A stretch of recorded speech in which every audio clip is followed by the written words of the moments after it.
qui est très intéressant, c'est de voir que les nouveaux médicaments n'ont rien apporté dans cette maladie. C'est vraiment la conclusion, c'est-à-dire que le remdesivir ne sert à rien, qui est dangereux, parce que si vous donnez à des gens qui sont très peu malades et dont le risque d'aggravation est très faible, vous commencez à mettre des perfusions, que ce soit ça d'ailleurs ou les anticorps monoclonaux, vous prenez un risque qui est disproportionné avec le traitement par rapport au risque. Donc ces nouveaux médicaments n'ont pas apporté de choses extraordinaires, au contraire.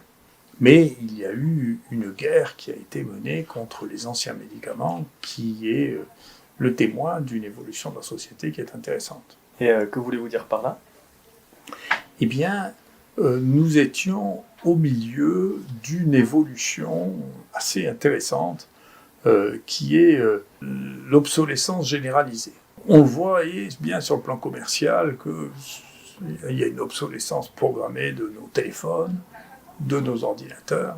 Au bout d'un moment, on ne peut plus les utiliser parce que les programmes sont tellement complexes que les anciens modèles ne sont plus capables de les absorber, donc vous êtes obligé de les acheter. C'est ça qu'on appelle l'obsolescence programmée. Et donc, on a voulu, et on veut encore appliquer, je suis très frappé de ça, l'idée de l'obsolescence des médicaments anciens, ce qui n'a pas de sens. Une molécule n'est jamais obsolète, elle est éternelle. Elle n'est jamais obsolète. Et au contraire, on a une situation qui est devenue complètement fantasque, c'est que les médicaments les mieux connus au monde, les moins toxiques du monde, ont été considérés comme étant des poisons dangereux. Alors c'était l'hydroxychloroquine avant. Ne vous inquiétez pas, comme cette perception concerne essentiellement l'Occident, tous les autres pays l'utilisent et continuent à l'utiliser, parce que quand vous avez le choix entre prendre un médicament qui ne coûte rien, qui a pu être prescrit jusqu'à 1 milliard de personnes par an, vous en connaissez bien la toxicité. Maintenant, la même décision, qui est aussi grotesque, vient d'être prise par l'Europe concernant l'ivermectine, qui est un médicament qui est aussi prescrit des milliards de fois, et qui est en dose unique, en disant que c'était un médicament toxique et qu'il ne fallait pas le donner parce que ça ne coûte rien et que ça ne rentre pas dans notre perspective de l'obsolescence programmée, c'est-à-dire de l'utilisation de médicaments qui sont anciens, qui ne coûtent rien. Donc il y a une vraie réflexion, qui n'est pas que française, qui est aussi européenne, qui est aussi américaine, sur le fait de vouloir à tout prix que les vieilles molécules soient obsolescentes, que l'on paye très cher des médicaments, et là-dedans, il y a effectivement des groupes plus ou moins activistes. Alors, je ne sais pas si c'est du complotisme que de repérer qu'il y a des réseaux de lobby qui tiennent absolument à empêcher la prescription de médicaments qui soulagent et qui ne coûtent rien. Y compris d'ailleurs l'homéopathie, parce que personnellement, si quelqu'un est soulagé avec l'homéopathie, moi ça ne me gêne pas, je m'en fiche complètement. Je ne vois pas pourquoi j'interdirais ni la vente, ni le remboursement de l'homéopathie. Et donc il y a des groupes là-dedans où on voit une association entre les associations. Alors il y a une association Citizen for Science, un collectif No Fake Med, et puis des gens qui ont, tous les gens qui sont le plus payés dans notre monde par l'industrie pharmaceutique, ont des liens qui sont non neutres entre eux, puis avec un certain nombre de journalistes, avec un certain nombre de journaux. Et donc tout ça, c'est très facile à voir, il suffit de regarder les réseaux sur Twitter, qui parle avec qui communique avec qui, pour voir qui est qui. Et donc il y a là d'associations et des réseaux qui se sont créés, dont l'objectif est effectivement de lutter contre les médicaments anciens. Et ce qui est assez intéressant, c'est que la plupart des gens que j'ai vus là-dedans n'étaient pas des scientifiques de très haut niveau, et que ce soit eux qui veuillent faire, comme les inquisiteurs, ce qui est la connaissance et ce qui est la science.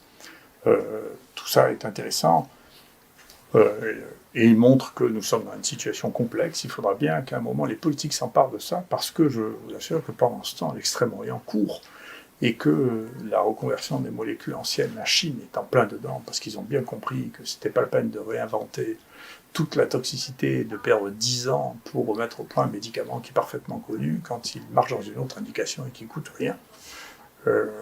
Comme la Chine est rentrée dans une stratégie de technologie extrêmement rapide, qui rapidement va devenir la source de tous les progrès scientifiques si nous n'avons pas une réaction et si la science que nous faisons est juste la science d'analyse de produits qui, pour la plupart d'entre eux, ne montreront pas davantage pour la santé humaine, mais simplement permettront de faire vivre un modèle qui finit par être dépassé. C'est le modèle de la création de nouveaux médicaments qui est obsolète. Ce n'est pas les médicaments. Ce modèle-là, c'est tari au XXIe siècle.